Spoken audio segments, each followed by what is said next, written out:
tal? Un gusto poder saludarlos y compartir con ustedes estos maravillosos momentos en los que abordaremos el tema de principios de administración y contabilidad. Es parte de los módulos de su diplomado, con el cual ustedes podrán tocar esos puntos finos que son necesarios para poder aterrizar su proyecto. Para ello, vamos a irnos basando en la presentación que se les hizo llegar y vamos a iniciar desde la presentación número 3. Vamos a ver. En la presentación 3 vemos algo que es fundamental, que es el proceso administrativo. ¿Por qué es fundamental? Si nosotros no seguimos este proceso que consta de 4 pasos, lo más probable es que tengamos una factibilidad de error próxima al 70%. ¿A qué me refiero con esto? Que si yo no sigo estos pasos, por mucho que yo trate de sacar adelante mi proyecto, va a tener problemas de rentabilidad. ¿Cuál es la primera etapa del proceso administrativo? Es lo que conocemos nosotros como planeación. ¿Qué es planear? Es diseñar el plan de acción considerando todas las variables hasta donde es posible, proyectando ventas con sus respectivos costos y gastos, así como los controles necesarios para la operación, permisos y licencias. Hablamos de considerar todas las variables hasta donde es posible. ¿A qué me refiero con esto? Muchos de nosotros teníamos ya programados nuestros negocios, nuestros presupuestos y programas, pero sin embargo en este año tan particular, pues nos tocó la pandemia. Eso vino a modificarlo. Es algo que nadie tenía contemplado, nadie tenía pronosticado y sin embargo nos lo vino a modificar. Pero cuando nosotros llevamos este proceso administrativo, nos permite volver a comenzar porque ya tenemos una base de la cual podemos partir. La segunda etapa del proceso administrativo es lo que conocemos como la organización, que es implementar el plan de acción, coordinando los recursos humanos, financieros, materiales y de información. Esto con base en una estructura organizacional y un análisis de puestos. ¿Qué quiere decir? Ya planeé qué quiero. Ahora paso a la siguiente etapa. ¿Cómo lo voy a realizar? ¿Cómo voy a delegar responsabilidades y actividades? Hablábamos de una estructura organizacional, no es otra cosa que el organigrama, que es algo elemental, ya que el organigrama nos permite ver las líneas de dirección y de qué manera se va a estar distribuyendo la responsabilidad, quiénes son los subalternos y a quién se le tiene que reportar. Asimismo, hablábamos de un análisis de puestos. El análisis de puestos nos va a decir qué es lo que cada persona tiene que hacer, con qué intención, evitar duplicidad de acciones y separar responsabilidades. Pero vámonos más allá. En la actualidad existe la NOM 035 que nos habla de los riesgos psicosociales. Y para que nosotros no caigamos en ningún riesgo psicosocial, necesitamos tener un muy bien diseñado análisis de puesto. Para ello, es que durante la presentación vamos a abordar esta NOM para evitar los posibles problemas que pudiéramos tener. En sí la organización es ya implementar, actuar sobre todo lo que planeamos. Una vez que nosotros comenzamos nuestra operación, entramos en la tercera etapa que se llama dirección, que es mantener la atención en el objetivo y hacer que éste se cumpla, ejerciendo la autoridad con liderazgo y con una comunicación abierta, respetando la estructura organizacional. ¿Qué quiere decir? En la dirección ya estamos operando y en la misma no tenemos que perder el objetivo. Muchas veces, y se da en muchos negocios, cuando estamos operando descuidamos los puntos que nosotros diseñamos tanto en la planeación como en la organización. Y el negocio va muy bien, pero difiere de lo establecido. Ahí es donde nosotros tenemos que replantearnos. ¿Regresamos al objetivo primario o nos seguimos por este que nos está funcionando? Para replantearlo tenemos que volver a retomar la planificación y la organización para evitar cualquier tipo de desvío o circunstancia que en el futuro nos pudiera afectar. Sobre todo en lo que hablamos de la estructura organizacional y en los análisis de puestos. Como es muy común que nos desviemos, viene la última etapa y fundamental, la del control, que es la supervisión constante de la operación, administración, finanzas, información y comunicación, detectando las desviaciones, sus causas y soluciones, así como áreas de oportunidad. ¿Qué quiere decir? El control nos permite encontrar todos aquellos errores que llegamos a cometer o desviaciones, porque quizás no fue un error, fue una forma de hacerlo mejor, pero no lo teníamos contemplado. Entonces necesitamos regresar a la planeación, necesitamos regresar a la organización. Siempre tenemos que aplicar estos 4 puntos, pero no son algo estático, son dinámicos. ¿Qué quiero decir? Que es constante. Siempre a través de esta última etapa, que es el control, podemos mejorar los procesos, podemos mejorar el servicio y podemos mejorar el producto que estamos otorgando. Ya que recordemos que no solo es un producto por lo regular lo que nosotros damos, debe ir acompañado de un servicio. Al integrar estos dos factores, nosotros estamos brindando o tratando de otorgar al cliente una satisfacción total. La única manera de conseguirlo, siguiendo estos 4 puntos, y siempre estarnos retroalimentando.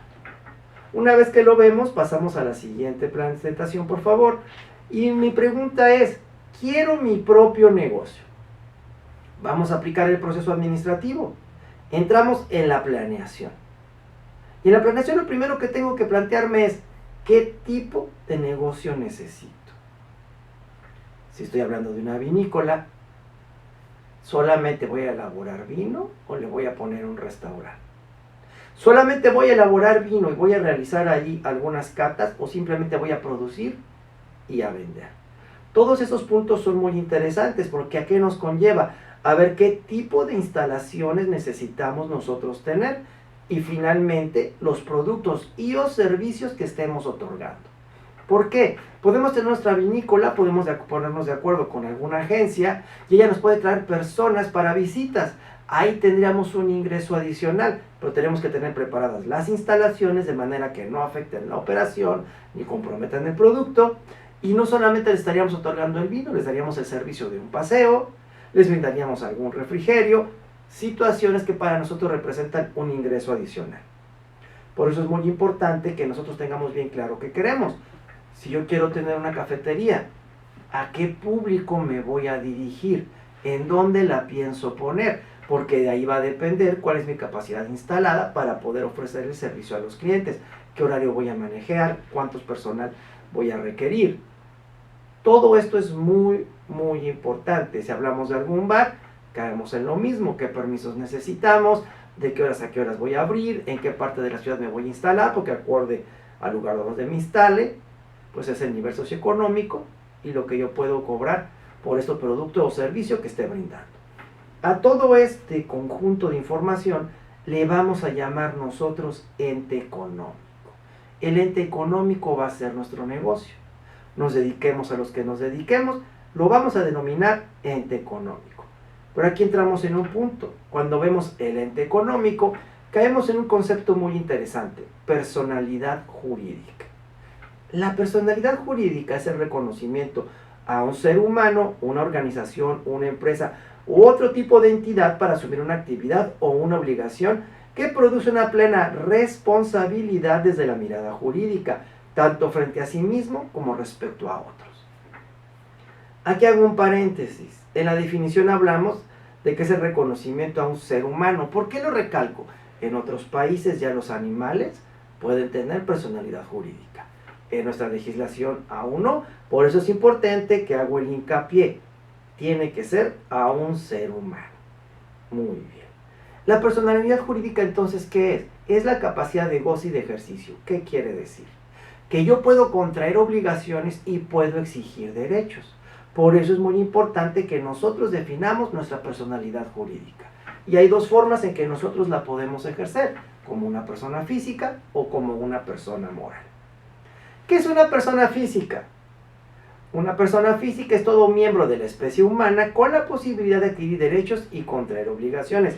Vuelvo a subrayar, aunque parezca tonto, una miembro de la especie humana, porque les repito, en otros países se le puede dar a un perro, las personas se pueden casar con un gato o incluso con un muñeco. En nuestra legislación, afortunadamente, todavía no llegamos a esos niveles, no sé si ponerle de libertad o de demencia, y nos contemplamos en cuestiones reales. Una persona física, por ejemplo, es cuando si yo pusiera mi negocio. Vamos a suponer que yo quiero poner un bar. Y al bar le voy a poner la Cuba Libre. Ese sería el nombre comercial. Pero mi personalidad jurídica sería Óscar Alejandro Velázquez López. Lo que quiere decir que cualquier situación que se dé dentro de ese bar, yo como persona física soy responsable de esa circunstancia. Si alguien se cae, si un mesero le falta el respeto a alguno de los clientes, no va a ser el bar Cuba Libre el responsable, va a ser su servidor, Óscar Alejandro Velázquez López, o al que yo tenga de gerente o representante, pero al final del día en mí va a repercutir esa responsabilidad. Cuando yo trabajo a través de esta personalidad como persona física, tengo algunas otras, ¿cómo podríamos llamarlo?, alternativas para poderme unir con otras personas físicas y generar un negocio sin necesidad de crear una sociedad. Un ejemplo es la actividad empresarial. Dos personas físicas se juntan, firman un contrato, es un contrato mercantil y civil que no requiere protocolización ante notario, y los dos nos juntamos y ahí decidimos qué es lo que va a aportar cada quien, cuál es el monto de las utilidades que cada quien va a recibir en su momento, pero lo más importante también, cuál es el monto de las pérdidas que cada uno en su momento también tendría que absorber. Al tomar esta forma de contrato, no se requiere crear una sociedad y ambas personas trabajan como persona física. Otra forma es el comodato. Uno aporta un bien o un dinero, otro puede aportar conocimiento, otro bien o dinero, trabajan, uno es el comodato, es el comodatario, y van pagando sus impuestos, uno es responsable del otro, pero tampoco son una sociedad, siguen siendo una persona física. Una persona física, desde el punto de vista del sistema de administración tributario conocido como SAT o desde la Secretaría de Hacienda y Crédito Público, puede tener las siguientes actividades. Punto número 1, asalariado. Cuando yo trabajo para alguien de manera subordinada, esta persona me indica cómo hacer las cosas, me entrega todo lo que necesito para poder trabajar. El ingreso que voy a percibir por ese trabajo se le llama salario. Por eso caigo en el rango de salarios. Otra forma en cómo una persona física puede generar ingresos es a través del concepto de honorarios. En los honorarios yo presto mis servicios, pero a diferencia del trabajador, yo desarrollo el trabajo acorde a mis conocimientos, sin instrucción del que sería mi cliente, porque deja de ser mi patrón. ¿Cuál es la diferencia? Que si hablamos de asalariados, pues entonces en el momento que el patrón no me quiera, pues me tiene que despedir, y si no es un despido justificado, me tiene que pagar una indemnización. Cuando hablamos de honorarios, en el momento en que ya mi cliente no me quiera, se termina el contrato y se acabó, y todos contentos y felices. Dentro de los honorarios existe, por decirlo así, una variable que son los honorarios asimilados a salarios. ¿En qué consiste? No necesito entregarle factura a mi cliente. Él me va a llevar una nómina y me va a retener el impuesto como si fuera asalariado. Así me evito yo calcular el IVA, él me hace mis retenciones durante todo el año y al final del año me entrega una constancia con la cual yo voy a llenar mi declaración anual. Aún cuando estoy en una nómina, no soy trabajador. Esto nos permite a nosotros manejar diferentes circunstancias y situaciones que más adelante iremos planteando. Asimismo, otra actividad que nosotros tenemos es la actividad empresarial. Es cuando yo me dedico a comprar o a vender o tengo un negocio. En la actividad empresarial tiene también su vertiente muy reciente, por decirlo así, que es el régimen de incorporación fiscal. En la primera forma, que es la actividad empresarial nata, yo voy a tener que pagar impuestos desde el primer momento que comience a trabajar. En el régimen de incorporación fiscal me brinda la oportunidad de que durante el primer año yo no pague un solo centavo de impuestos sobre la renta y solamente pagaré el IVA con su reducción correspondiente de las facturas que yo le realice a personas específicas, no a las de público en general. El siguiente año solo pagaré el 10%, el que sigue el 20%, así hasta completar 10 y finalmente convertirme en actividad empresarial. Tiene ciertos límites el régimen de corporación fiscal. Uno de ellos es que no debo rebasar de 2 millones de pesos de ingresos. Estoy hablando de ingresos, no de utilidades, durante un ejercicio. En el momento en que yo rebase los 2 millones de pesos, automáticamente brinco a la actividad empresarial y pierdo estos beneficios. La siguiente forma de actividad que tienen las personas físicas es la de arrendamiento. Pero aquí que quede muy claro, solamente hablamos de arrendamiento de inmuebles. Si yo arrendara maquinaria, arrendara equipo, entonces caería en actividad empresarial. El régimen de arrendamiento solamente es para bienes inmuebles. ¿Estamos de acuerdo? Y ahí los cálculos se realizan en base al monto de rentas que yo esté cobrando por lo que esté prestando. Hay otro rubro que es el de dividendos. Ahí entra cuando yo me convierto en socio de una sociedad de las diferentes que marca la Ley General de Sociedades Mercantiles y recibo mis utilidades. A eso se le llama dividendos.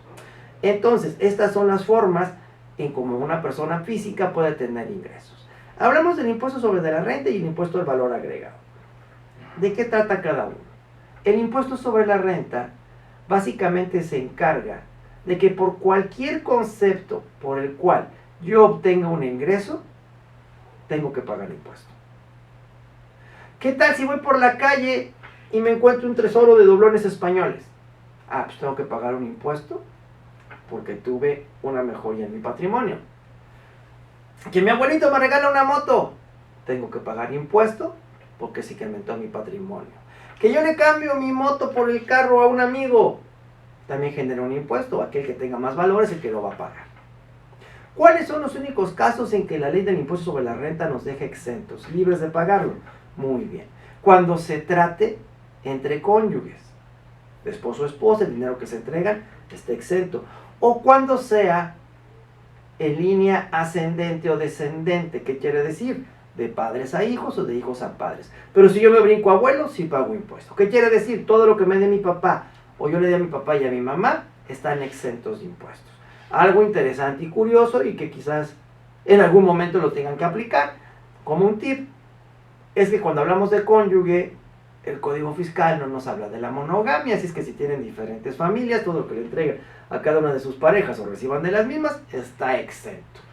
Ya hay algunas jurisprudencias al respecto, en caso de que lo llegaran a ocupar, ¿verdad? Porque yo sé que todos, algunas personas son muy cariñosos y requieren de poder satisfacer la necesidad de expandir su amor a todos los que tengan alrededor. Y hablando de personas y amor alrededor, caemos en el segundo punto, que es la persona moral. Una persona moral es un conjunto de personas físicas que se unen con un fin específico, por ejemplo, formar una sociedad o una empresa. Aquí sí, varias personas físicas se juntan, pero van a ir con un notario. Y a través de él van a crear una personalidad jurídica nueva. Pongamos el mismo ejemplo del bar. Supongamos, sin conceder, que su servidor Oscar decide asociarse con el señor Alan. Y vamos a poner el bar Cuba Libre. Pero lo vamos a hacer el bar Cuba Libre y se va a llamar Bar Cuba Libre SADCB. Desaparece la personalidad de Oscar, desaparece la personalidad de Alan y se crea una nueva. Bar Cuba Libre SADCB. ¿Qué quiere decir? Que ahí el responsable de todos los actos sería Bar Cuba Libre SADCB y quedamos exentos de esas responsabilidades, tanto su servidor como Alan. Las personas morales se pueden crear de diferentes formas, bajo la vista del Sistema de Administración Tributario de la Secretaría de Hacienda y Crédito Público, que son las del régimen general y las de con fines no lucrativos. Las del régimen general son todas aquellas que siempre buscan una utilidad. Las de con fines lucrativos se supone que no buscan ninguna, por ejemplo, las escuelas, las asociaciones civiles, las instituciones religiosas. Todas ellas no pagan ninguna clase de impuesto. Todo aquello que genere una utilidad o se busque tener una utilidad a través de ejercer ese negocio, se convierte en una sociedad del régimen general. Aquí es muy importante señalar, ya que vimos lo que es una persona física y una persona moral. Las personas físicas van a pagar impuestos considerando sus ingresos menos sus costos y sus gastos, y al resultado lo vamos a llamar base gravable. Sobre esa base gravable es en lo que vamos a pagar impuestos. Esto se hace bajo lo que se denomina flujo de efectivo, que quiere decir ingresos realmente cobrados contra costos o egresos realmente pagados. Aquí no entran los créditos, ni que nosotros le vendemos a los clientes, ni que nosotros tienen los proveedores. Se puede decir que es una forma muy natural y la más correcta, porque realmente estamos pagando sobre lo que estamos ganando. En el caso de las personas morales, esto se modifica.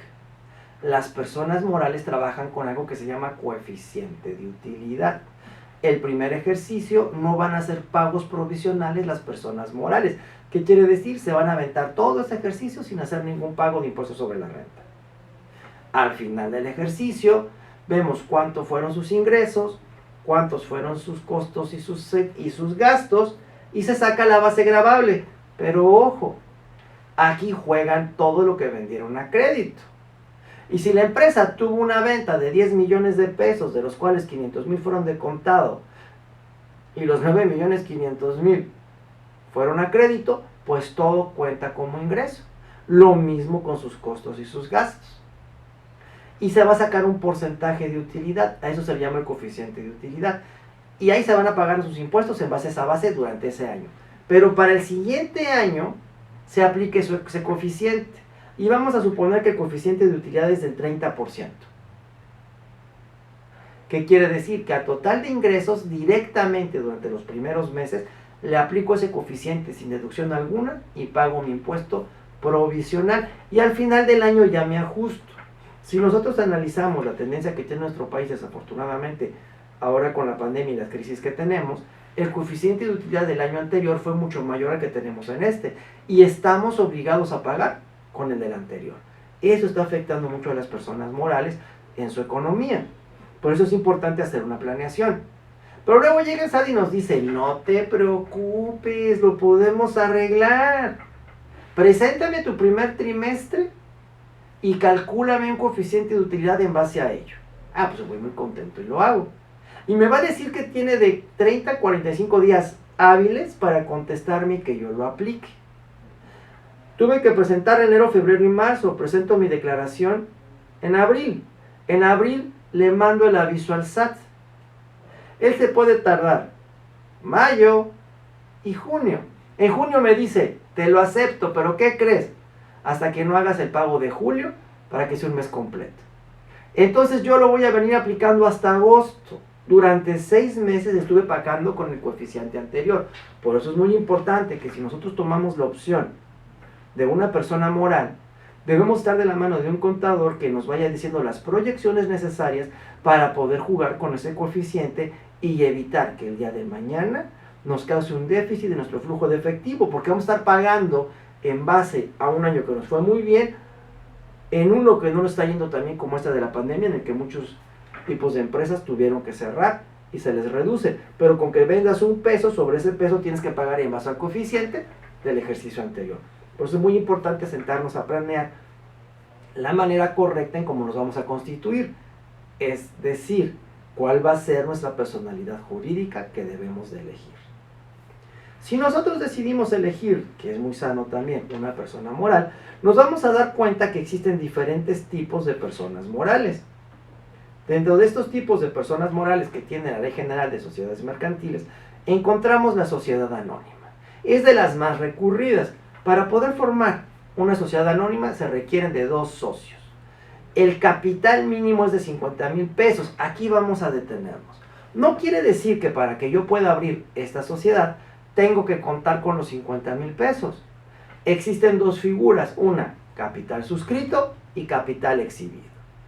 El capital suscrito es cuando yo voy al notario y le digo, yo voy a entregar 25,000 pesos, retomando el ejemplo anterior, ya le dice, yo también los voy a entregar, pero los comprometemos, no los entregamos. Eso es capital suscrito.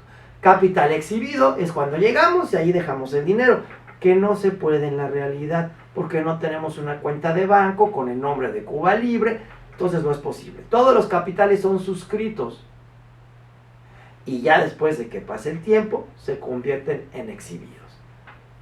Aquí hay un punto muy interesante. El dinero que yo aporte como capital y el que llegara a aportar Alan va a llevar la denominación de acción. ¿Qué quiere decir? Nuestro capital está reflejado en acciones. ¿Por qué es importante? Hay muchos tipos de sociedades y los vamos a ver ahora, pero las que no tienen acciones no van a poder cotizar en bolsa, aunque sea un gran negocio.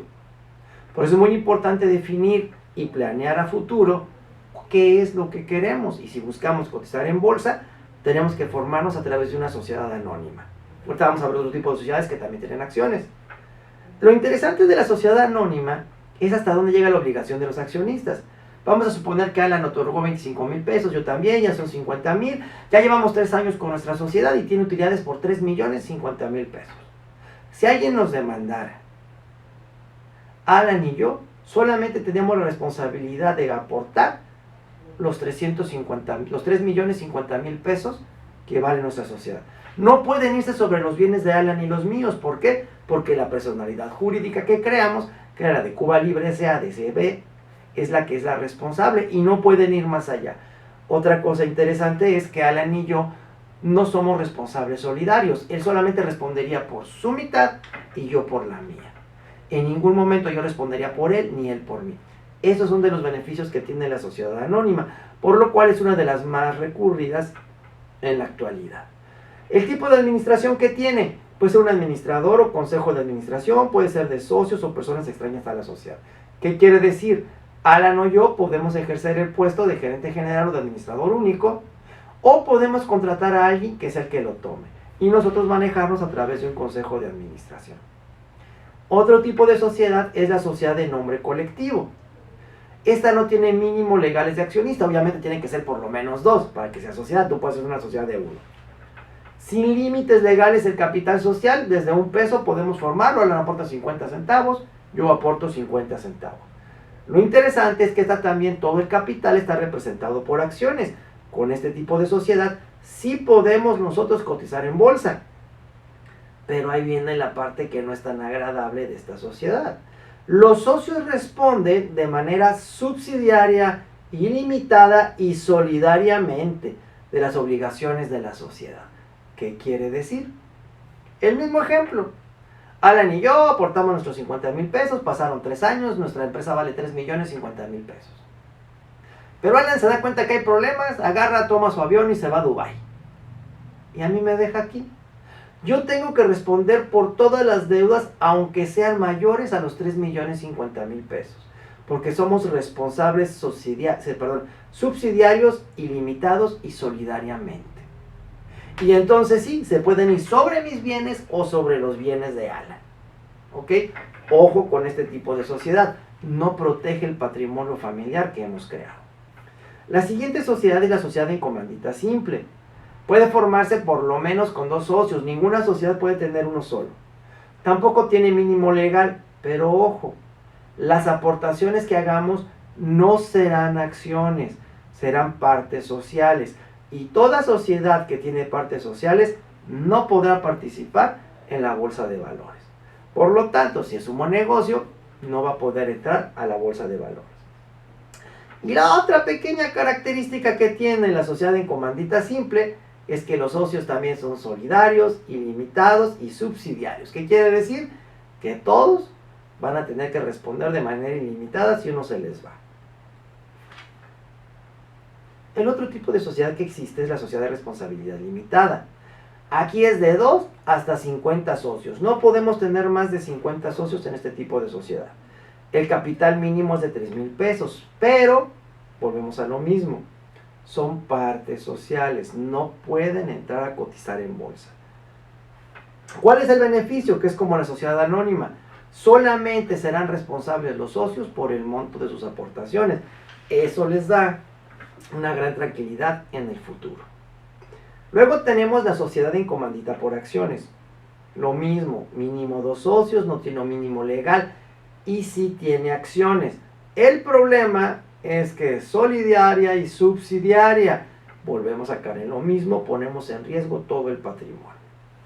La última sociedad que contempla la Ley General de Sociedades Mercantiles es la sociedad cooperativa, con un mínimo de 5 socios. Cada socio va a aportar lo que desee, pero no se les llama ni partes sociales ni acciones, porque es una cooperativa. ¿Y cuál es lo que buscamos con la cooperativa? Por lo regular, mejorar la situación del entorno económico del espacio donde están los socios que la conforman. Esta tampoco puede entrar a cotizar en bolsa. Por ahí hay una sociedad, pero no la contempla la Ley General de Sociedades Mercantiles, que es una sociedad que emana de la ley agraria, que es la Sociedad de Producción Rural. Esta sociedad tampoco tiene acciones, tiene partes sociales, ojo. Y muchos anduvieron tomándola como si fuera una sociedad mercantil, y no lo es. Para que esta sociedad tenga vigencia, aparte de todos los requisitos que tienen que tener estas, que lo vamos a ver adelante, tienen que ser registradas en el registro agrario estatal y nacional. Y para que eso funcione tiene que tener un terreno, que tiene que ser en una zona rural. ¿Qué quiere decir? Que si aquí en el centro de la ciudad quisiéramos formar una sociedad de producción rural, no se puede. Tiene que ser en una zona rural y tiene que estar respaldada por un terreno que otorgan los socios. Si no existe el terreno, la constitución de la sociedad es ilegal. Se los comento porque cuando empezó a salir este tipo de sociedad, mucha gente la tomó. Y actualmente pues estamos viendo que están en problemas porque no se cubrieron con los requisitos necesarios. Aunque fueron alzadas, aunque fueron al registro público de la propiedad, les faltó el registro agrario. Al no tenerlo ahí, no son reconocidas como tales y muchas están teniendo problemas. Ojo ahí, por favor, pues es importante asesorarse ya sea con un contador y también con un licenciado para que de esta manera eviten caer en estos errores, que por lo regular no se ven hasta 5, 6, 7, 8, 9, 10 años después y ya estamos metidos en un problema. Muy bien. Una vez que nosotros ya elegimos nuestro tipo de sociedad, tenemos que empezar nuestro hermoso peregrinar por diferentes oficinas municipales, estatales y federales. Pero no se preocupen, ya casi todo lo podemos hacer a través de un hermoso portal donde a veces hay muy pocas instrucciones y nadie que nos oriente. Vamos a comenzar, Juan. Ya que decidí yo si quiero ser persona física o moral, tengo que encargarme de buscar las licencias y permisos para iniciar mis operaciones. ¿Por qué? Si yo voy a dedicarme a hacer una vinícola, pues tengo que tener un permiso de alcohol. Sin el permiso de alcohol no puedo trabajar. ¿Que voy a sacar una cerveza artesanal? Tengo que sacar mi permiso de alcohol de cerveza artesanal. ¿Que voy a tener un restaurante? También tengo que tener un permiso de alcohol si pretendo venderlo. Si no lo tengo, estoy incurriendo en una falta. Entonces, es muy importante que hagamos este recorrido. Suponiendo sin conceder que yo quisiera constituirme como una sociedad, primero tengo que ir a la Secretaría de Relaciones Exteriores a través de su portal y a la Secretaría de Gobernación. Y tengo que darle 4 nombres con los cuales a mí me gustaría ponerle a mi negocio. Vamos a tomar el ejemplo que venimos usando ahorita. Cuba Libre SADCB. Pues tengo que mandarle 4. La otra le voy a poner Cuba Liberada SADCB. Cuba SADCB y Cubitas SADCB. ¿Por qué le tengo que mandar los 4? Porque a lo mejor ya existe. Y como es una personalidad jurídica, no puede haber 2 que se llamen igual. En ocasiones resulta que les van a decir que tienen que mandar otros 4 porque los 4 ya existen. Una vez que me responde que es alrededor de 2 o 3 semanas lo que tarda la Secretaría en contestar vía correo electrónico, hay que estar verificando que sí ha sido aprobado mi nombre, tengo que meterme inmediatamente a la aplicación y elegir un notario público. Por eso yo les recomiendo que antes o en el periodo en el que hicieron el trámite, investiguen con todos los notarios públicos que ustedes conocen en la ciudad. ¿Por qué? Porque cada uno cobra lo que se le da su regalada gana. Y va variando desde una constitución que puede salirte en 15, 19 mil pesos hasta 30 o 40 mil. Nada más porque el notario lo decide.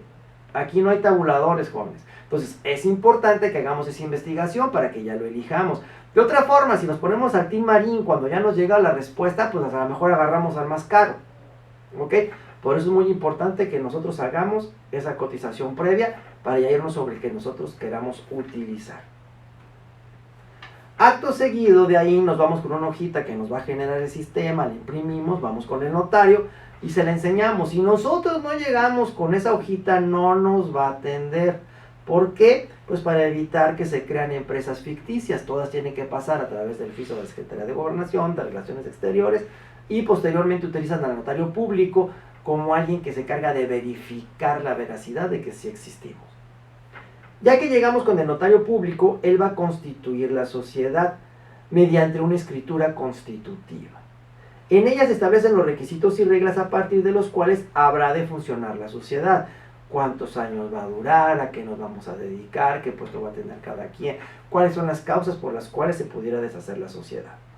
En primer lugar, tenemos que darle los datos generales de los socios. Aquí es bien importante. Todos los socios tienen que estar dados de alta en el SAT. Ya sea por salarios o por lo que sea, tienen que estar dados de alta. Porque cuando vamos a registrar a nosotros al SAT, nos van a pedir sus RFCs. Y si no los tenemos, pues ya perdimos tiempo. Entonces, todos tienen que estar dados de alta en el SAT. Siguiente, el más importante para mí, el objeto social. ¿A qué nos vamos a dedicar? Vamos a suponer que yo soy una vinícola y le pongo que voy a dedicarme a la producción, elaboración y transformación de todos los productos que puedan surgir de la uva. Y estoy muy contento, lo logré. Tengo mi sociedad. Y al año se me ocurre que en la fiesta de las vendimias yo quiero organizar un concierto y un evento musical. Y voy aquí a pedir permiso y me dicen que no, porque dentro de mi objeto social no está que puedo llevar a cabo yo eventos. ¿Qué tengo que hacer? Tengo que ir con primero una junta de todos los socios para añadir el objeto social, protocolizar el acta de asamblea, volverlo a llevar con el notario y de ahí al registro público de la propiedad. Les estoy hablando alrededor de un mes y medio, si bien nos va. Se nos va la posibilidad quizás de hacer el evento. Por eso es muy importante que cuando nosotros diseñamos el objeto social, pensemos en todo lo que puede suceder y quizás aunque parezca fantástico, pudiera suceder y lo incluyamos para no perder tiempo cuando queramos realizarlo. En este caso, ¿qué pondríamos? La preparación, elaboración y distribución de cualquier tipo de producto que sea de la uva. Asimismo, la compraventa, enajenación, mantenimiento y reparación de cualquier tipo de equipo que intervenga en el proceso de la uva. Realizar todo tipo de eventos de cualquier naturaleza en nuestras instalaciones, con una capacidad, y le ponemos de cuántas personas. Poder realizar eventos, muestras gastronómicas relacionadas con la uva o con cualquier otro tipo de insumo propio de la región, o para promover insumos extranjeros, la elaboración de vinos nacionales y la enajenación de vinos extranjeros. Asimismo, la prestación de cualquier tipo de servicio científico, tecnológico que se pueda brindar la sociedad dentro de lo que tiene que ver con la vitivinicultura. Si se dan cuenta, es bastante amplio. A lo mejor no tienen idea de realizarlo, pero no saben qué va a pasar en el futuro. De esta manera ya lo están garantizando, y si surge algún negocio en el que puedan participar y se requiera de ello, pueden hacerlo de manera inmediata. Recuerden que el tiempo es muy importante y a veces, si no lo tenemos, perdemos una oportunidad. Por lo regular, con mis clientes le dedicamos 2 o 3 días con intervalos para desarrollar el objeto social, y venimos entregando un objeto social que es como del tamaño de una hoja, tamaño oficio, para que nada de lo que pudiera suceder o no se nos quede fuera. Con el tiempo nos sentamos a revisarlo y, de ser necesario, lo expandimos para que en un futuro se pueda utilizar. Por eso les digo que es algo muy importante el objeto social. Luego tenemos la denominación o razón social. Ahí no hay problema, fue la que le pedimos permiso a la Secretaría. La duración de la sociedad. Ninguna sociedad puede durar más de 100 años. Se crean sociedades, por ejemplo, que tienen como fin cumplir un proyecto determinado nada más. Hay otras que se les quiere dar mayor continuidad. Pero, por ejemplo, tenemos Liverpool o el Palacio de Hierro, que tienen más de 100 años. Ahí, cuando llegaron al año 99, tuvieron que ir con el notario y decir que iban a prorrogar la vida de la sociedad por otros 99 años más. ¿Ok? Por eso es muy importante que pongamos la duración de la sociedad. El importe del capital social. ¿Cuánto es lo que vamos a aportar? Recuerden, puede ser suscrito o exhibido. El domicilio social, muy importante. ¿Dónde nos pueden localizar? No tiene que ser el definitivo. Podemos rentar una oficinita o en la casa de un socio en vía de mientras, para que nos llegue toda la documentación en lo que podemos arrancar. Órgano de administración. ¿Quiénes van a ser los responsables? Porque aunque somos los socios, vamos a definir quién se va a encargar de tomar las decisiones, ya que no todas las podemos tomar todos juntos, y vamos a estar juntos todo el tiempo. Y tenemos que crear algo que se llama el órgano de vigilancia. Ojo, jóvenes. Anteriormente existía la figura del comisario, que es la que se encargaba de la vigilancia de la sociedad. Y agarrábamos al vecino, al primo, y lo poníamos, porque nomás era un requisito. Actualmente, con la nueva ley de lavado de dinero, él sí es responsable de la vigilancia de la sociedad. Por lo tanto, le tenemos que pagar un sueldo. Es una figura que ahora sí tenemos que tener mucho cuidado al momento en que nosotros lo designamos, porque de otra forma podríamos entrar en problemas. Ojo con la vigilancia. Y finalmente, bases de la liquidación. Ok, ya no quiero que un socio esté. ¿Por qué causas lo vamos a sacar? ¿Se le van a regresar o no sus acciones? O ya se acabó la sociedad, ya no queremos nada. Bueno, ¿en cuánto tiempo nos damos para recuperar todo lo que aportamos, para repartirnos el capital y todos los bienes que tiene la sociedad, así como pagar las deudas de la misma? Obviamente con lo que ella misma generó, dependiendo del tipo de sociedad que hubiéramos elegido. A este contrato también se le llaman los estatutos. Debe ser otorgado por escritura, o sea, notarizado ante el notario público y forzosamente inscrito en el registro público del comercio. ¿Por qué? Anteriormente, con la pura acta constitutiva, íbamos y abríamos estados de cuenta bancarios y demás. Pero como no estábamos en el registro público, se prestaba todo ese lavado de dinero que hicieron en muchas empresas fantasma que ya vimos en el sexenio pasado. Ahora se nos obliga al registro público y del comercio para que den fe de que sí existimos. Ellos van a ir a verificarnos. Es otro punto más para ver que realmente sí existe esa sociedad, esa personalidad jurídica. Esto es solamente cuando decidimos constituirnos como una persona moral. Como una persona física, no. Está bien sencillito. Simplemente voy a la Secretaría de Hacienda Crédito Público, Llevo mi acta de nacimiento, un comprobante de domicilio, me peino muy guapo porque me van a tomar mi foto, me van a tomar mis huellas digitales, me van a checar mi iris, para que no haya aquello de que no, yo no fui. Y ya con eso me van a entregar mi firma electrónica. Con mi firma electrónica yo ya me doy de alta en el SAT, en el régimen de persona física que yo elija, y puedo empezar a generar mis facturas a través del portal o con una compañía independiente. Ya lo voy a decidir yo según mis necesidades. Si fuera persona moral, tiene que ir el representante legal con el acta constitutiva ya presentada en el registro público de la propiedad y del comercio. Hago la presentación, llevo el poder que me otorga, que soy el representante, me verifican que todos los socios sí existen, me dan de alta y me entregan nuevamente mi firma electrónica. Ya puedo generar facturas y hacer todos los trámites que yo necesite. Pero forzosamente tengo que ir al SAT. No puedo ir a ninguna otra dependencia si no voy al SAT. ¿Por qué? Porque al siguiente punto donde tenemos que ir nosotros es al gobierno municipal y al gobierno del estado. Si soy persona física, me van a pedir mi RFC y mi constancia de inscripción fiscal, donde viene a qué me voy a dedicar. Si soy persona moral, tengo que llevar la misma constancia de situación fiscal como sociedad, mi acta constitutiva y los poderes respectivos si tengo diferentes representantes. En el gobierno municipal, pues tengo que ir a tramitar todos mis permisos, por ejemplo, el de alcohol. Si quiero tener estacionamiento privado que nada se ponga y pintarlo de amarillo, tengo que ir ahí con ellos. Pero si no tengo ese documento, no me van a hacer caso porque pues a nombre de quién va a salir la factura.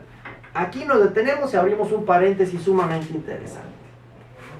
Al hablar de facturas. Anteriormente, el que nosotros diéramos facturas ficticias, creáramos operaciones que no eran reales, nada más nos llevaba a una infracción. ¿Qué quiere decir? Teníamos que pagar una cantidad de dinero y todos contentos. Pero con los cambios que hubo el año anterior, cambia de infracción a delito. Y el delito conlleva la privación de la libertad, quiere decir cárcel.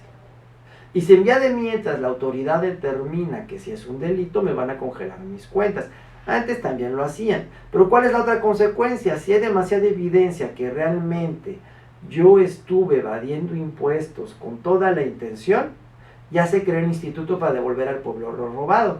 Y todo lo que yo tengo lo pueden subastar y lo voy a perder.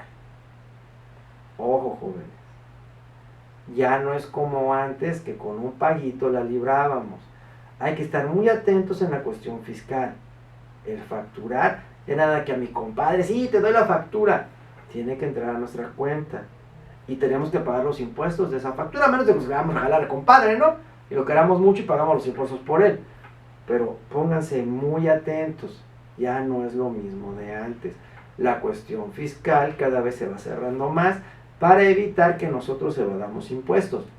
Por lo tanto, es muy importante el cumplir. Por ello les recomiendo que siempre se asesoren con un contador para evitar el que tengan problemas. Muchas personas dicen que el contador es un gasto necesario y tienen la razón. ¿Por qué? Porque no siempre el contador quizás te ayuda a que maximices tus utilidades, pero sí te va a ayudar a que te evites meterte en problemas. Tómenlo muy en cuenta y deben de considerarlo dentro de su presupuesto. No necesitan uno de planta. Pueden tener que contratar por honorarios y les va llevando el servicio de su contabilidad, pero sí es necesario que lo tengan. No se arriesguen. Es una moneda al aire. Hay personas que muchas veces en su vida llevaron bien sus cosas y no les cayeron.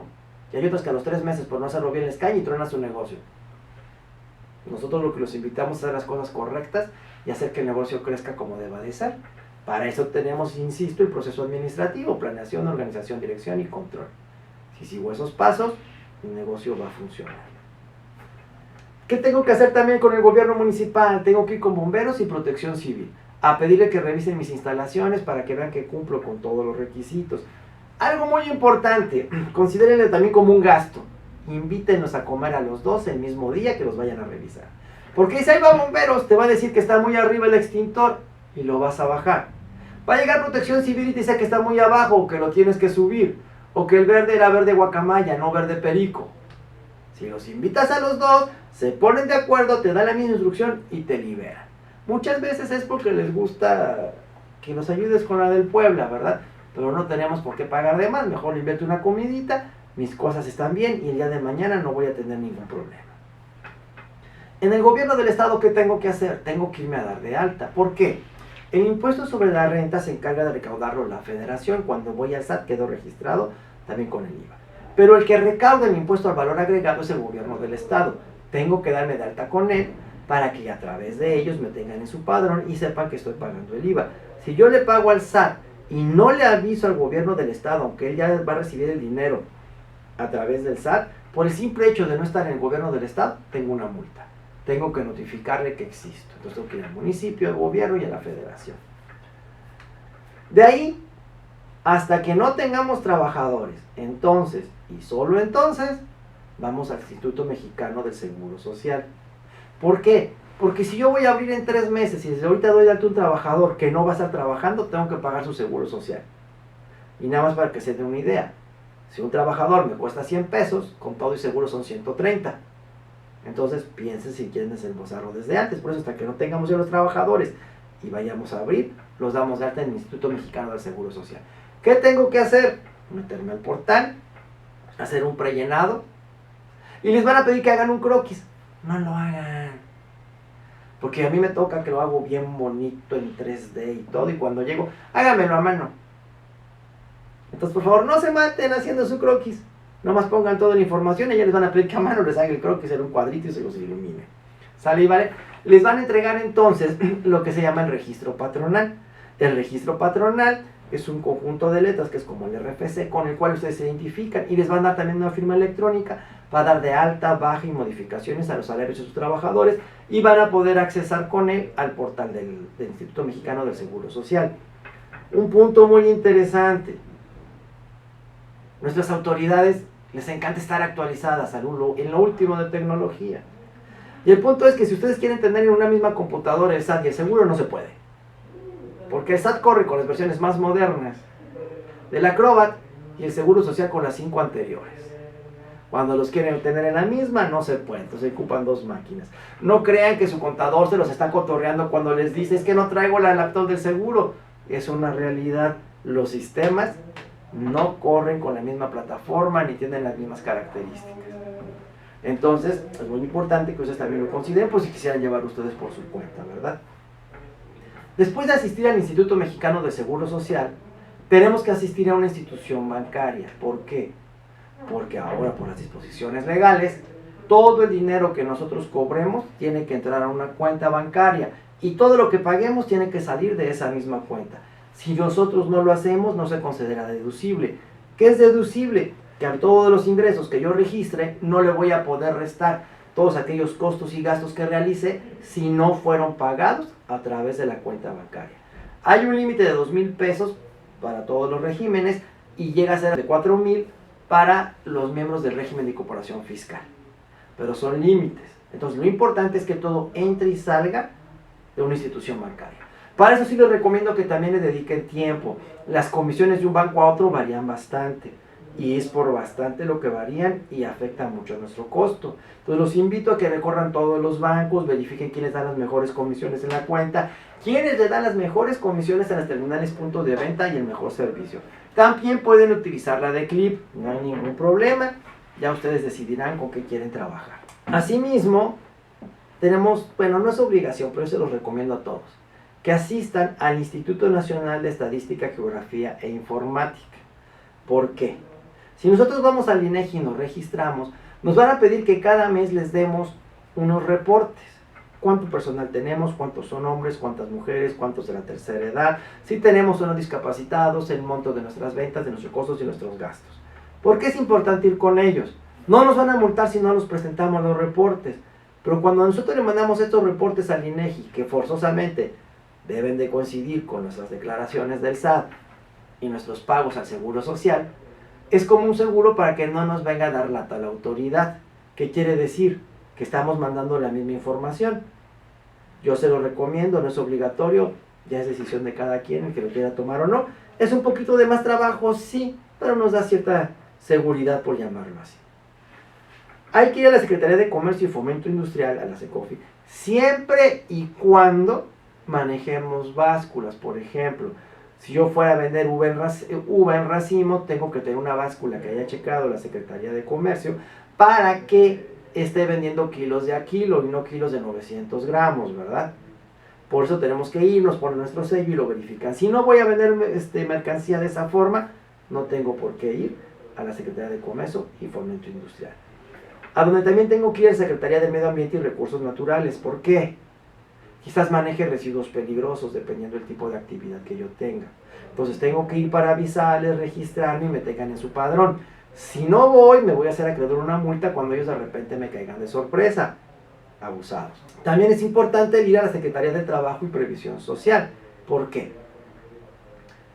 La Ley Federal del Trabajo nos da los lineamientos sobre los cuales se da la relación laboral entre patrón y trabajador y nos menciona algunas causales de rescisión de contratos sin responsabilidad para el patrón, pero son muy subjetivas.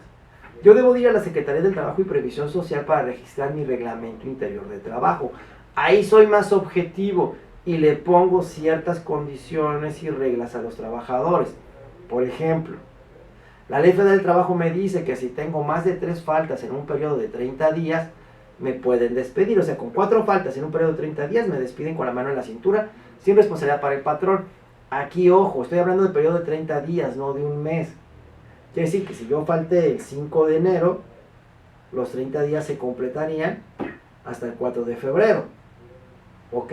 Abusados, porque muchos trabajadores se lo saben mejor que nosotros y nos meten gol.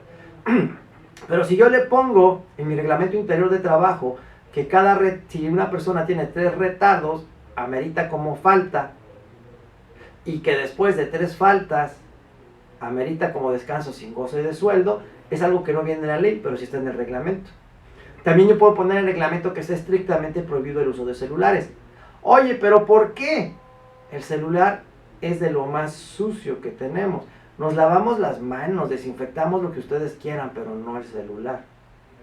Y al momento en que entramos en contacto con él, volvemos a entrar en contacto con gérmenes, virus y bacterias.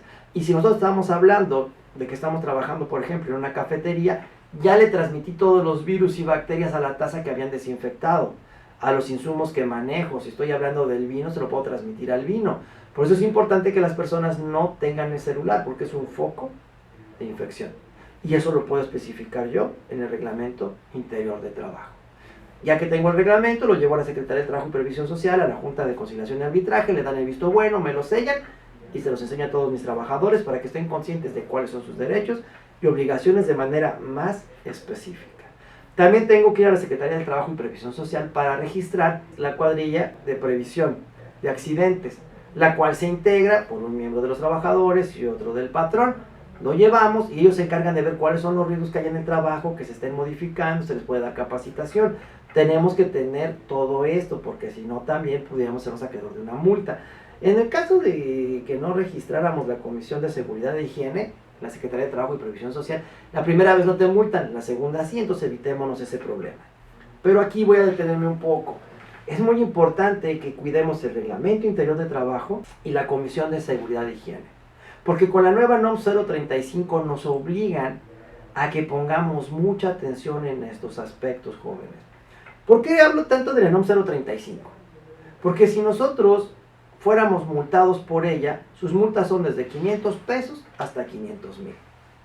Pero no es por toda la empresa, o como se los explico, no es por un caso. Si hay 5 trabajadores que estén en ese supuesto, la multa es para los 5, 5 por 5, 25. Entonces es muy importante y por eso recalco y subrayo que no dejemos de lado estas situaciones. Al final vamos a hacer un análisis de la NOM 035 para que vean todos sus alcances. Es importante que también vayamos a las cámaras de comercio, porque la cámara nos da representatividad y en ciertas situaciones donde el gobierno quisiera implementar algún tipo de impuesto o restricción, las cámaras hacen presión y podemos negociar con ellos, y si estamos dentro de la cámara tendremos los beneficios. A veces cuando no estamos en la cámara perdemos ese beneficio porque ellas se encargan de promover algún tipo de amparos o cuestiones legales, y si no estamos en ellas perdimos la posibilidad, ya que no todas son generales, hay algunas que son particulares. Puede ser la Canaco, la Cámara Nacional de la Industria Hotelera, de los restauranteros, son diferentes a las que nos podemos afiliar. No es cara la membresía y nos da beneficios porque nos dan cursos mucho más baratos que si contratáramos por nuestra cuenta. Y debemos recordar que nosotros tenemos la obligación de capacitar al personal por la Ley Federal de Trabajo, en la Comisión de seguridad de higiene, y con la NOM 035 nos están también obligando a que lo hagamos. Es algo que ya existía, pero como siempre, ¿no? Desafortunadamente no hacemos caso, entonces nos van metiendo leyes para irnos cerrando el marco y cumplamos con todo lo que tenemos que cumplir. Ya tenemos nuestro ente económico, ya lo dimos de alta, ya está trabajando, muy bien. Entonces, el ente económico tiene 3 características. El ente económico, sea persona física o persona moral, tiene bienes y derechos, a lo que le vamos a llamar activos. Tiene obligaciones, a lo que le llamamos pasivos, y tiene un patrimonio, todo lo que sería la diferencia entre los derechos y las obligaciones, que le vamos a llamar capital. Los bienes y derechos que conocemos como activos se clasifican en su facilidad de convertirse en dinero, o sea, qué tan rápido convierto en dinero lo que yo tengo. Si yo tengo la uva y la tengo procesada en vino, ¿qué tanto me tardo en meter la botella? Pero si, por ejemplo, yo tuviera además la uva y no el vino, me va a ser más difícil colocar la uva. Y más difícil me va a ser, si no tengo para pagar, el que yo venda una máquina para poder pagar la uva. Entonces vemos que el activo se clasifica en base a su facilidad de convertirse en dinero. Y tenemos que existe el activo circulante, el activo fijo y otros activos. El circulante es todo lo que representa dinero. El activo fijo es lo que compramos con la intención de generar riqueza, más no de venderlo. Y otros activos son algunos intangibles, que lo vamos a ver más adelante. Por su lado, las obligaciones que llamamos pasivos se clasifican en base a su grado de exigibilidad, qué tan pronto tengo que cumplir. Y tenemos que existen a corto plazo y a largo plazo. Se considera a corto plazo cuando mucho 1 año. Cuando rebasan de 1 año se les llama de largo plazo. Y el capital se divide en aportaciones, resultados y reservas. ¿Por qué es importante conocer estos términos? Porque es en los términos que hablan todos los financieros, y para que nosotros podamos conseguir un crédito o entender a nuestro contador o nuestro licenciado, tenemos que entender estos términos. Por eso es que nos estamos metiendo. Entonces, nuestra pregunta era, quiero mi propio negocio, y ya vimos que para eso tengo que implementar el proceso administrativo. Vimos que dentro de la planeación tenemos el tipo de negocio, instalaciones, productos y servicios. Y eso genera el ente económico. En la organización tenemos algo que ustedes ya desarrollaron, su misión y su visión, políticas y reglas, análisis de puestos y límites financieros. El análisis de puestos es qué va a hacer cada quien. ¿Por qué? Porque de esa manera determinamos el conjunto de actividades sin sobrecargar a la persona para poder cumplir con nuestros objetivos. Y al hablar de límites financieros, si yo en mi proyecto lo considero que tengo 2 millones de pesos para sacarlo adelante, tengo que marcar las etapas, porque si a la mitad del proceso yo ya me gasté 1.800.000, quiere decir que voy mal. Pero esos son límites financieros. ¿Hasta dónde? Y en ocasiones nos conviene más perder ese 1.800.000 que continuar porque genera una pérdida mayor y dinero que ya no tengo. Dentro de la misma organización, como ya tenemos nuestra misión y visión, políticas y reglas, análisis de puestos y límites financieros, estamos hablando de estados financieros proyectados. ¿Qué quiere decir? ¿Cuánto es por invertir? Que serían mis activos. ¿Cuánto espero ganar? Que serían mis ingresos. ¿Y en qué voy a tener que pagar yo? Que serían mis costos y mis gastos. Le llamamos proyectados porque aún no se dan, pero los estamos viendo hacia el futuro. Eso es básico. Si nosotros nos sentamos y todo lo plasmamos de esta manera antes de abrir el negocio, nos damos cuenta de su viabilidad y el tiempo que vamos a tardar nosotros en recuperar nuestra inversión y también en llegar al punto de utilidad máximo. Si no lo hacemos antes y lo hacemos en el camino, lo más probable es que nuestro negocio tenga una probabilidad del 70% de fracaso. Por eso es muy importante primero proyectar antes de iniciar. Ya que nosotros lo proyectamos, abrimos el negocio porque vemos que sí tiene posibilidades y comenzamos con la dirección. ¿Qué es la dirección? Mantener clara la visión y la visión, establecer controles y atender los imprevistos. Porque siempre va a haber un imprevisto, jóvenes. No vamos a poderlo tener todo al 100% planeado y menos cuando comenzamos. Todo esto nos va a generar estados financieros y reportes reales. Nos vamos entonces a la última etapa, que es el control. La supervisión correctiva, verificación de estándares, límites e innovación. ¿Qué quiere decir? En control vamos a comparar los estados financieros proyectados contra los estados financieros reales. Encontrar las diferencias, analizarlas, volver a planear, organizar, dirigir y estar controlando de manera constante, porque siempre podemos optimizar. No, es que ya en mis recursos financieros estoy muy bien, tengo el punto que yo quería de utilidad. Ok, ahora enfócate más a la calidad y al servicio. Y cuando nos enfocamos en ello, nos va a mover la utilidad. Entonces, es una constante, no podemos detenerlo. Y si nosotros no lo estamos verificando, se va a llegar un momento en que vamos a quedar en la obsolescencia. Anteriormente se hablaba del concepto de aseguramiento de la calidad, que era, llegué hasta este punto, me va a generar el ingreso que yo quiero, se acabó. Ese concepto ya es obsoleto. Actualmente hablamos de la gestión de la calidad, que es una búsqueda constante de innovación en todos los aspectos que rodean a nuestro negocio para poderlo alcanzar. Por ejemplo, en el caso de los baristas, anteriormente, si nos vamos a unos 20 años atrás, si querías un café, era negro o con leche, con o sin azúcar.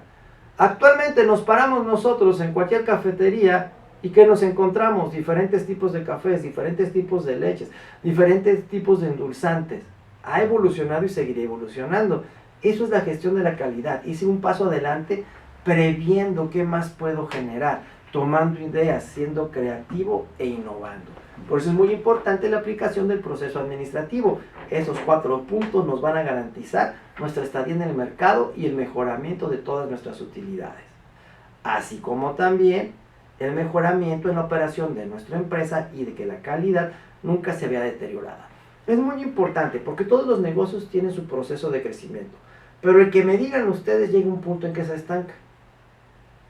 Si nosotros tomamos todos los ingresos adicionales y nuestras utilidades en ese proceso de crecimiento, cuando él se estanque, ya tenemos el capital necesario para iniciar uno nuevo que va a generar los nuevos ingresos.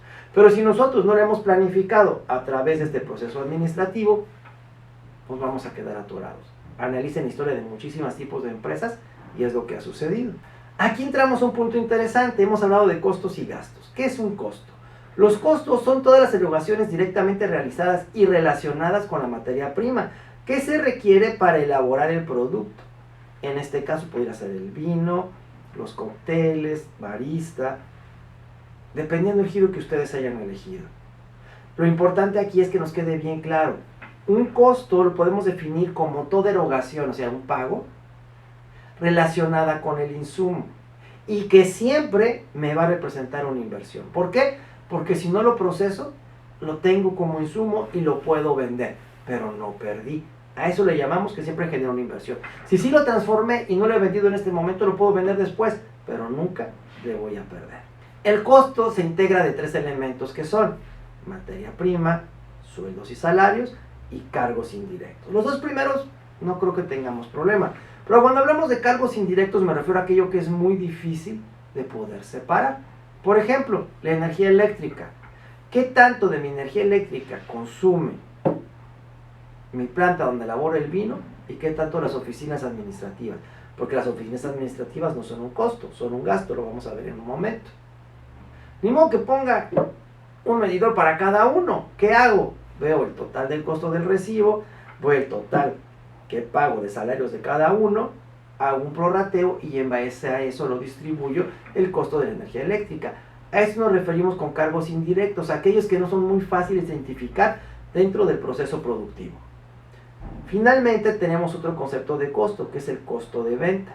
El costo de venta es el costo de los insumos que se han transformado o producido y que ya fueron vendidos en un periodo determinado. ¿Qué quiere decir? ¿Cuánto fue el valor de dinero que yo tuve que invertir para poder vender 30 cafés el día de hoy, para poder haber vendido 4 cajas de vino? Ese es el costo de venta, saber realmente cuánto fue lo que le invertí a esa venta, para de esa manera a mis ingresos le resto el costo de venta y me va a dar lo que conocemos como una utilidad bruta. Más adelante lo vamos a analizar este concepto. Ahorita lo importante es que sepamos que existe el concepto del costo, que es muy diferente del de gasto. ¿Por qué es importante el costo de ventas? El costo de ventas representa o debe representar un porcentaje fijo que yo establezco para que pueda obtener así una utilidad. Existe lo que conocemos como el trinomio perfecto. El trinomio perfecto no es el de la secundaria, no. Es el que es costo, volumen y utilidad. Si yo conozco mi costo y sé cuánto quiero ganar, simplemente tengo que definir cuántas unidades, que sería mi volumen. Por eso le llamamos el trinomio perfecto: costo, volumen, utilidad. Y eso lo podemos manejar en porcentajes. Hay un ejemplo que tienen en su presentación. Por ejemplo, tenemos que el inventario inicial es de 42,000 pesos. Pero durante el mes yo tuve que realizar compras y fueron de 65,000. Esas compras me originaron otros gastos como seguros, transporte, embalaje y lo llamamos gastos de compra. En su ejemplo son 12,000 pesos. Y de ahí pues no todo me llegó bien, tuve devoluciones y rebajas sobre compra que equivalen a 15,000 pesos. Y el día último hago mi inventario final y me dice que lo que yo tengo en mi almacén son 25,000 pesos. Si a mi inventario inicial yo le sumo mis compras, mis gastos de compra, le resto las devoluciones y rebajas sobre compras y le resto el inventario final, el resultado será mi costo de ventas. En el ejemplo que tenemos en la presentación, en la número 23, es de 79,000 pesos. Las ventas en este caso fueron de 250,000, que representan mi 100%. Mi costo de ventas es de 79,000, quiere decir que representa el 31.60%. Y mi utilidad bruta es de 68.40%. Está muy bien. Entre menor sea mi costo de ventas, mayor va a ser mi utilidad bruta, lo que me va a generar una utilidad neta mayor a futuro. Por eso es tan importante que nosotros nos enfoquemos en el costo. Nos va a decir si estamos administrando de manera correcta o no nuestros insumos.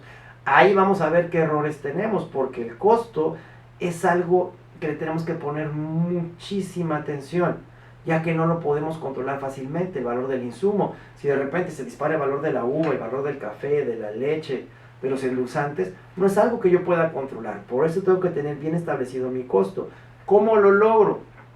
Por lo regular, si habláramos de los baristas, a través de la receta estándar. La receta estándar es el documento que nos permite a nosotros que prepare quien prepare, en este caso la bebida, tiene que quedar igual. Y nos da el costo de la misma con su utilidad. De esa manera lo podemos manejar nosotros. Dentro del área gastronómica hablamos del 33%, en este caso de la cafetería. ¿Por qué? Porque yo comienzo con una utilidad libre del 33%, y posteriormente va a ir decayendo conforme sube el costo de mis insumos. Al final me voy a quedar con una utilidad por lo menos del 18%, que está muy bien, porque no fue constante, se fue decreciendo de 33 al 18, y lo más que me da el banco es el 10. Estuvo excelente, valió la pena mi despertada, mi desmañanada, pelearme con los empleados, darle las sonrisas a los clientes aunque me caigan gordos, pero tuve mi ingreso. Para eso tenemos que entender que el precio de venta se compone del costo, el gasto y la utilidad.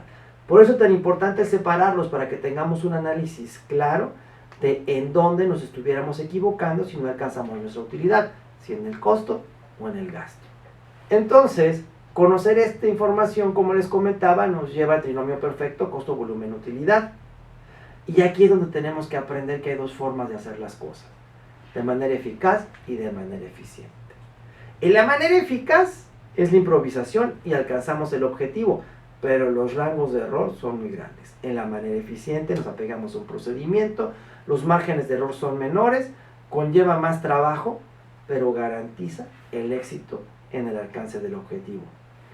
Debemos de ser de los dos, porque cuando haya situaciones que no teníamos contempladas, pues nos pasamos a lo eficaz, pero debemos enfocarnos siempre en ser eficientes.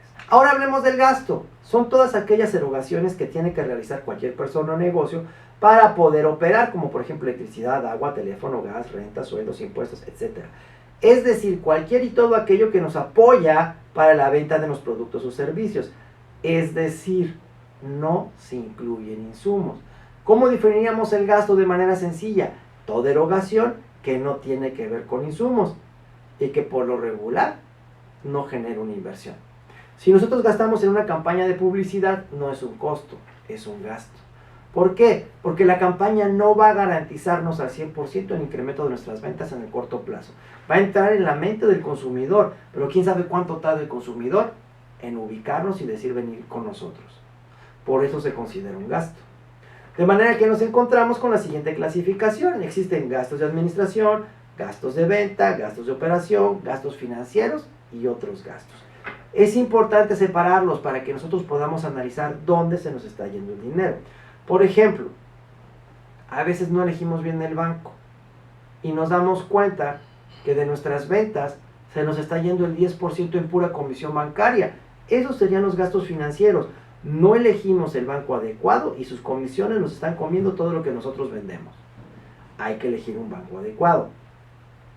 Pero a su vez, cualquiera de estos gastos se divide en dos: gastos fijos y gastos variables. Los gastos fijos son todas aquellas erogaciones inherentes a la operación diaria que realice, haya o no haya producción o ventas. Por ejemplo, la renta, venda o no venda, la tengo que pagar. Los salarios, venda o no venda, los tengo que pagar. Eso sería un gasto fijo. Y tenemos los gastos variables. Serán los que van ligados a la producción y o ventas, es decir, que de acuerdo al volumen de estas aumentarán o disminuirán según el caso. Por ejemplo, la energía eléctrica. Si yo vendo más, tengo que elevar mi producción, tengo que consumir mayor energía eléctrica. Es un gasto variable.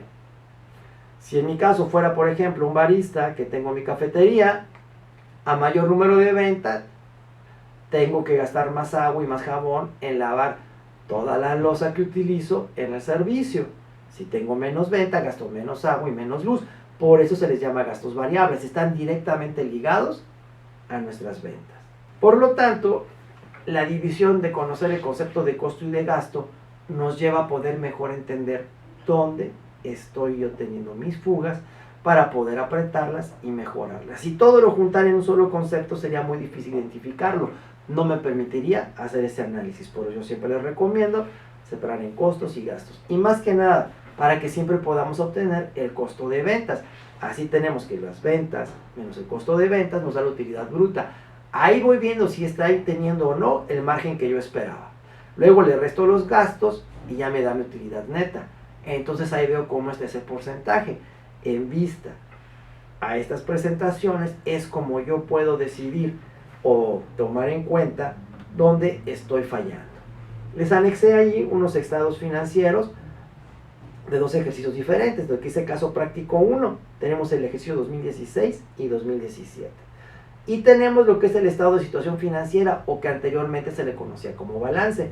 Nos muestran los activos de la empresa, sus activos circulantes, sus activos fijos y sus otros activos. Dentro de los activos circulantes vemos que en el 2016 en bancos tenía 261,000 pesos y en el 17 456,000. Pues diríamos que nos fue muy bien, ¿no? Casi el doble lo incrementamos. Cuentas por cobrar también, tuvimos muy buenas ventas a crédito. Nuestros inventarios se incrementaron, consecuencia de nuestras ventas. Nuestros terrenos bajaron de valor, pero es normal porque tienen cierta depreciación y amortización, lo mismo el edificio y la maquinaria. Nuestras patentes se mantuvieron iguales, de 57 bajó a 49, porque con el paso del tiempo va perdiendo valor la patente porque nos dan por un tiempo determinado. Nos vamos a nuestras obligaciones, que es el pasivo. Y nos dice que el corto plazo teníamos en 2016 42,000 pesos y en 2017 79,000. Está muy bien. ¿Por qué? Porque son todo lo que tuvimos que estar consumiendo nosotros con otros proveedores, que ahora les pedimos más créditos porque nuestras ventas son mayores. En el largo plazo teníamos un crédito refraccionario de 4,000, ahora es de 14, pedimos préstamos para poder crecer, e incluso pedimos un crédito hipotecario de 20,000. ¿Por qué? Porque estamos creciendo. Eso está muy bien. En el capital las aportaciones eran de 339, fueron de 291, tuvimos una pérdida por ahí. En pocas palabras, este estado de situación financiera nos dice que estamos muy bien. Pero eso es nuestra situación financiera. Ahora vamos a analizar nuestra operación. La operación nosotros la vemos en los estados de resultados. Y aquí tenemos el estado de resultados de los ejercicios 2016 y 2017. ¿Y de qué nos damos cuenta?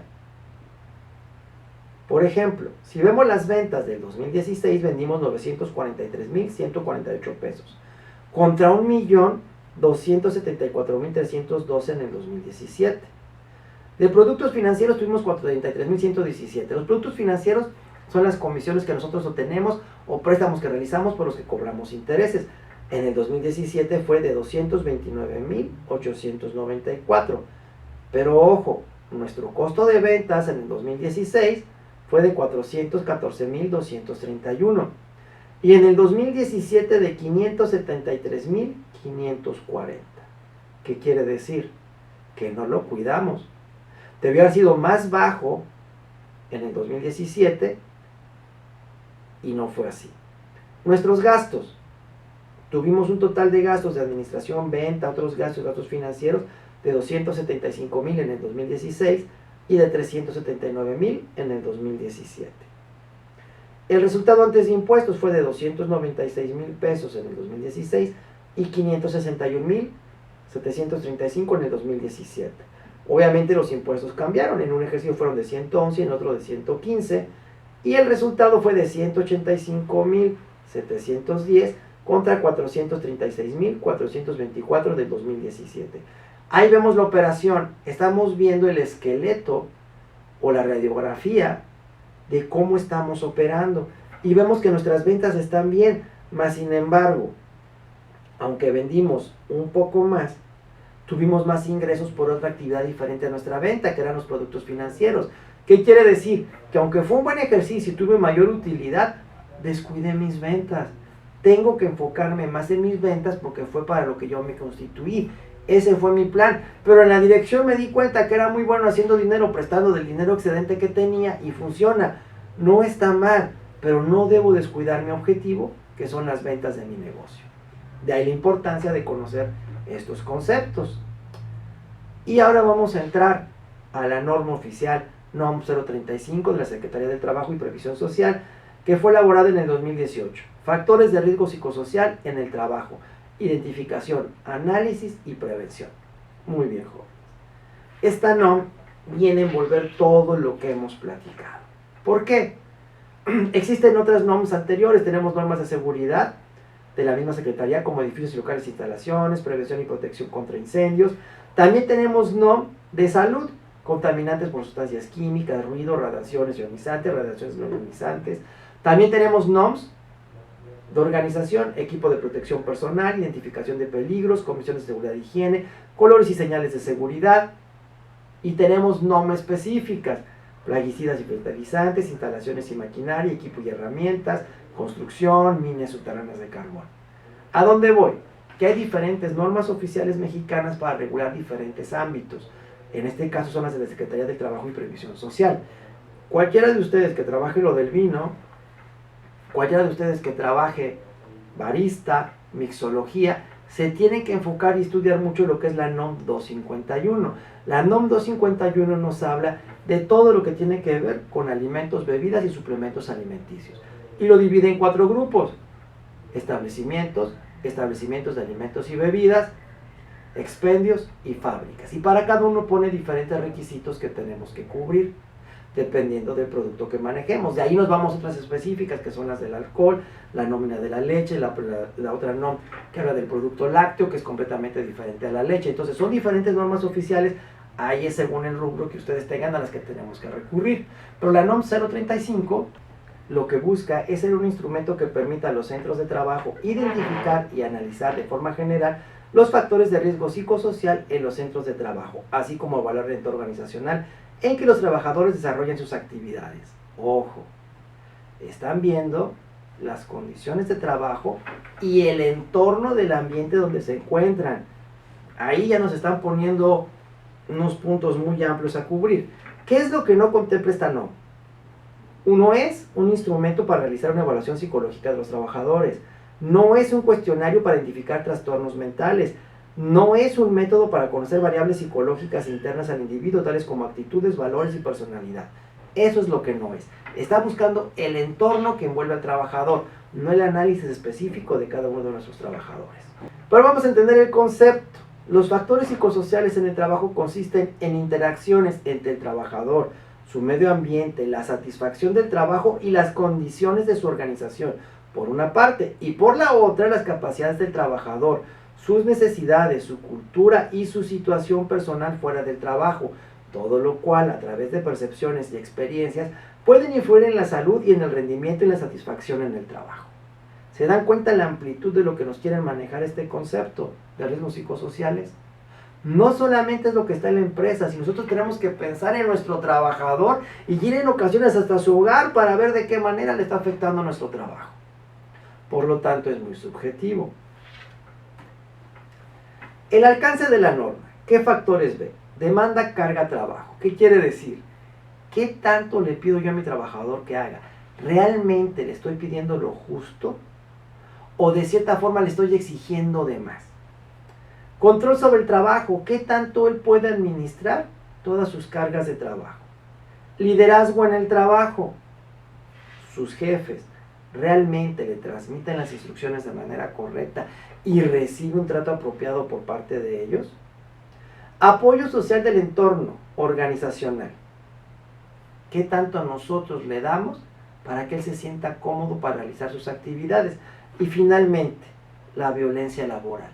Evitar que se dé violencia hacia el trabajador, que puede ser física, verbal o psicológica. Aquí hablamos de un tipo de bullying, cuando de repente el jefe se burla de él en frente de los demás o le llama la atención de una manera muy grosera utilizando palabras altisonantes en frente de otros. Todo eso lo podemos considerar nosotros como violencia laboral. ¿Cuántas empresas lo hacen? Muchísimas. Y actualmente basta que el trabajador descuelgue el teléfono, marque a la Secretaría de Trabajo y Previsión Social y diga que necesitan que vengan a revisarnos y nos van a mandar inspectores. Anteriormente no funcionaba así, llegaban los inspectores y si tocaba pues ya ni modo. Ahora el trabajador lo promueve, le dan esa facilidad y nos pone en desventaja. De ahí la importancia de conocer el análisis de puestos. Si yo no tengo el análisis de puestos, ¿cómo sé que es la carga de trabajo correcta hacia él? Si yo no tengo mi organigrama, ¿cómo sé que su jefe está desarrollando las actividades necesarias y tiene la autoridad para pedirle que haga las cosas? Si yo no tengo el análisis de puestos, ¿cómo puedo exigirle al trabajador que haga algo si se lo platiqué nada más de manera verbal y cada supervisor que llega se lo cambia o cada turno? De ahí la importancia, nos está llevando a que nosotros tengamos ese manual de procedimientos. Hay otra NOM que también nos invita, que ya lo habíamos platicado, la NOM 251, ahí nos obliga a establecer el programa HARP, que es para ver los puntos de control crítico. Pero casi nadie lo hace. Todas las NOM nos están llevando a esto. ¿Por qué? Porque quieren subir la calidad en el trabajo y evitar los riesgos que se están creando, porque cada riesgo que nosotros generamos se multiplica en la población y va a pegar en la salud pública, que es un gasto muy alto que tiene nuestro país. ¿Cuáles serían las consecuencias? Estrés laboral, burnout, móvil y problemas de organización. El estrés laboral es que el trabajador se sienta muy presionado y suele suceder. En el trabajo, por ejemplo, tenemos a 2 lavalosas, corremos a uno y vemos que con uno solo lo hacemos, pero el trabajo estaba diseñado para 2 y cuando ese uno falla lo regañamos. Está bajo estrés laboral y no es su responsabilidad porque el trabajo era de 2, nosotros lo convertimos a 1.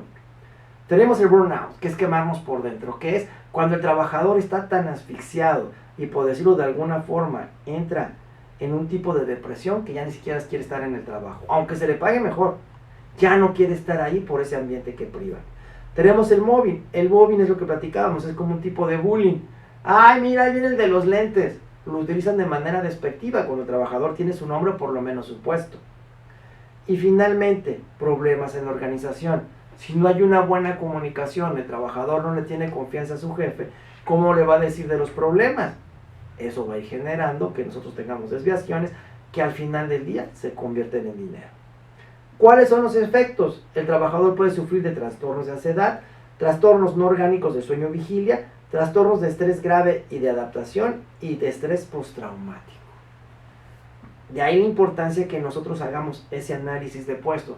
¿Qué sería lo que tendríamos que hacer nosotros? Vamos a enfocarnos, por ejemplo, en un mesero.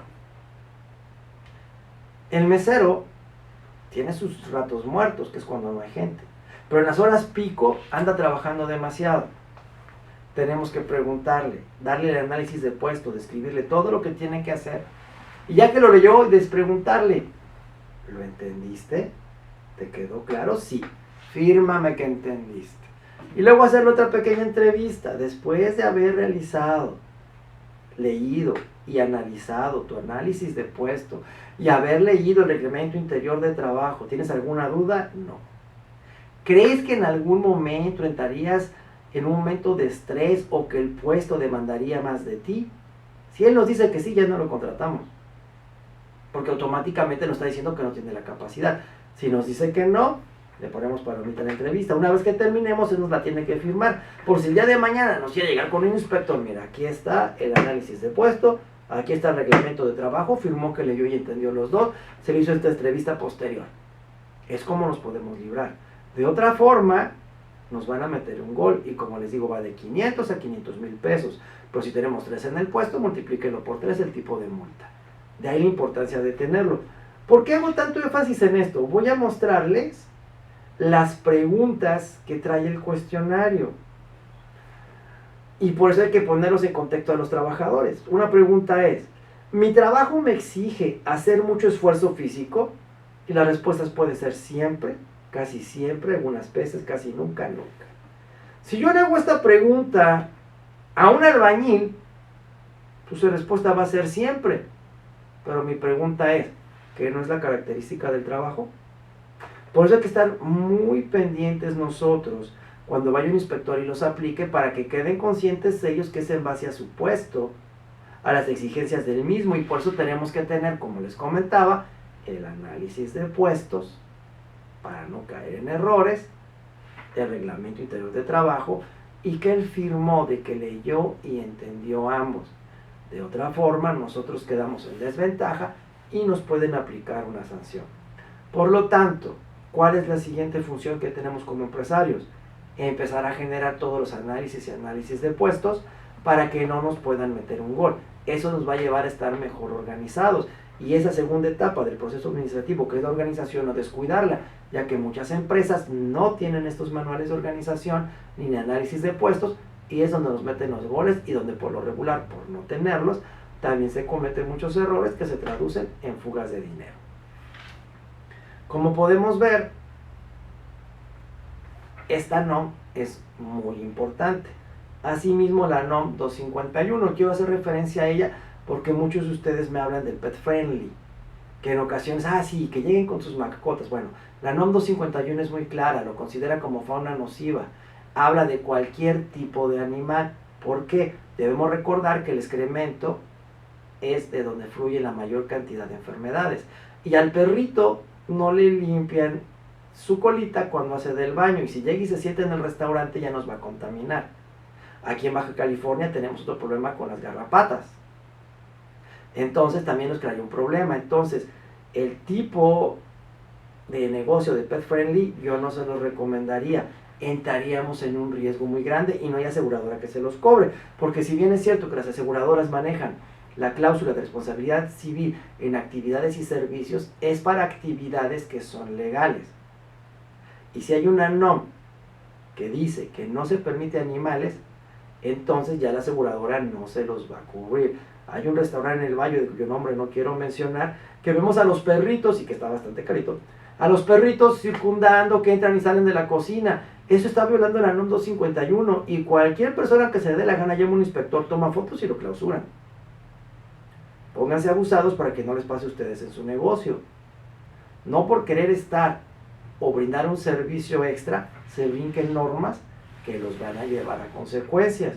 Por eso es muy importante hacer un análisis y acercarse a personas que en este caso manejen este tipo de lineamientos para que los puedan orientar. Por mi parte es todo. Cualquier duda, estoy a sus órdenes a través de los teléfonos y correos que Alan les ha proporcionado referentes a este material, y con todo gusto se las podemos solucionar. Para mí fue un verdadero placer el poder compartir con ustedes, y no me resta más que agradecer su atención y que tengan un excelente día.